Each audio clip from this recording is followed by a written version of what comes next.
Hi you guys, welcome back to my channel. It is so good to see you. I'm here in my house in Los Angeles drinking my Nikki Philippi cup that actually shattered and broke, but we're still making it happen.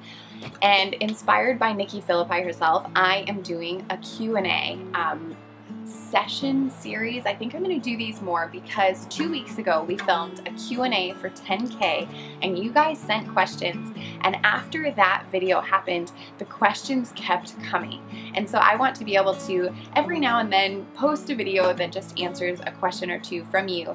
And today I'm answering a question that I got from a lot of different people, and so I'm not going to specifically shout anyone out, but a bunch of you were asking about me being happy. Basically, I was getting questions like, why are you so happy? Or how can I be more happy? Or yeah, just you seem so happy and I'm not, and I want to be like that. And so I want to be able to talk to you today about happiness, and specifically me being happy. So to answer your question as to why I'm so happy, here's the thing. Thank you. Thank you for thinking that I'm happy. I like that. I'd rather be known as the happy girl than like the grumpy, stressed out girl.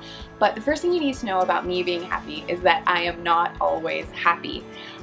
The thing is, when I'm not happy, I don't want to post a video or take a photo or get on Snapchat and tell you about how I'm struggling. So what you guys see is the highlights of me being my happy self. When I'm not happy, I want to curl up in a little ball and hide under my bed and stay there until tomorrow. If you feel like that sometimes, then we relate there. If you don't, congratulations.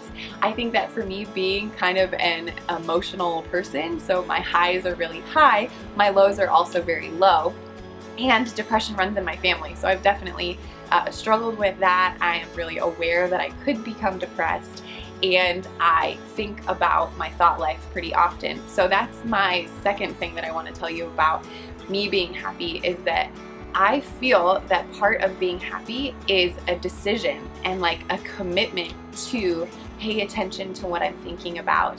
I think of my thought life as like a climate. So inside my mind, I set a climate. So outside, it could be rainy, but inside my head, it's sunny. Does that make sense? So for me, I try and think about like, what am I watching? What have I been seeing on social media? How are my relationships going? Because if I'm starting to struggle with something, it helps me if I can pinpoint what it is I'm struggling with and see if there's anything that I can do to help take care of it. So if I've been really stressed out lately, I try and figure out what it is that I'm stressed about. I pray about it. I know that I've made videos about anxiety before, and I tell you guys that when I struggle with anxiety, I know that the first thing I need to do is pray. That's true about unhappiness, sadness, anger, whatever. I always am gonna go first to God and talk to Him about it because He made me.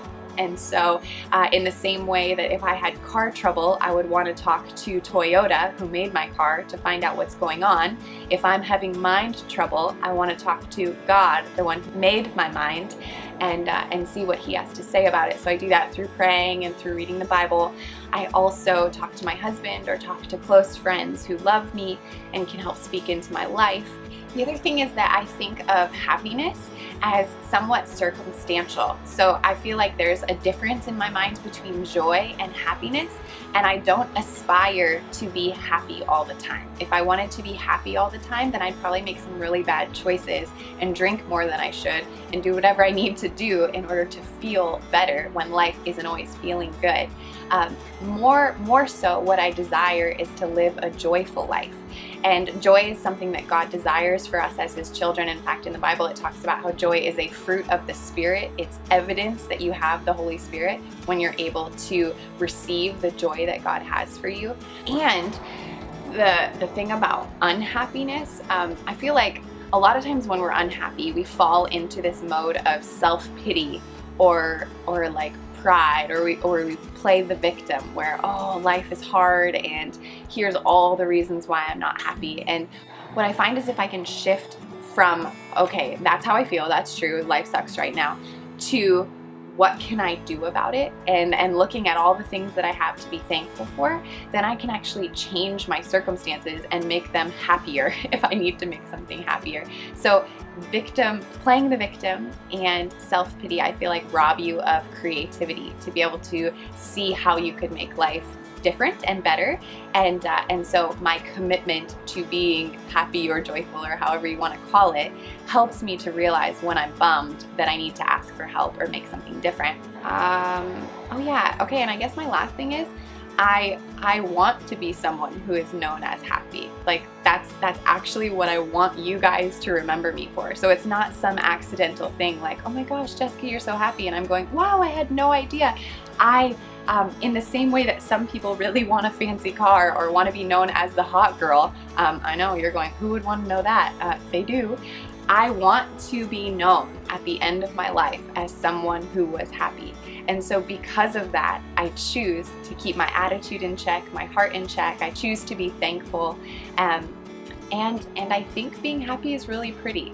So some people invest in having rockin' bods, or I don't know, eating a certain way, and I think all of these things are really nice, and you can try and make your body beautiful and all of that, and it's good. But for me, the people I find most beautiful are people who are genuinely happy. They're content with what they have, they're thankful, they're humble, and all of that together makes them really happy, lovely people. And so that's what I want for myself, and that's what I want for Eloise, is that she would grow up happy in a really deep sense, not happy superficially because I buy her everything she wants and she has a perfect life, happy because she knows that she is loved and that she has purpose and that life is really good when those things are true about you. So, okay, those are my answers. They're kind of off the cuff and candid, and hopefully they all make sense to you. But thank you so much for watching. If you like this video, give it a thumbs up. It helps me to know if you want to see more. If you have questions, leave a question. Something I will say about Q&A videos is that you are welcome to leave comments that disagree with our answers. We love that. But if you are rude at all, I'll delete them. So don't be rude to me and don't be rude to anybody else who leaves comments. We want to see conversations happening in the comment section, but be nice to each other. Okay, thanks so much for watching. We'll see you soon. Bye. Well, I just didn't even know that people saw me as happy. Like, I haven't tried at all.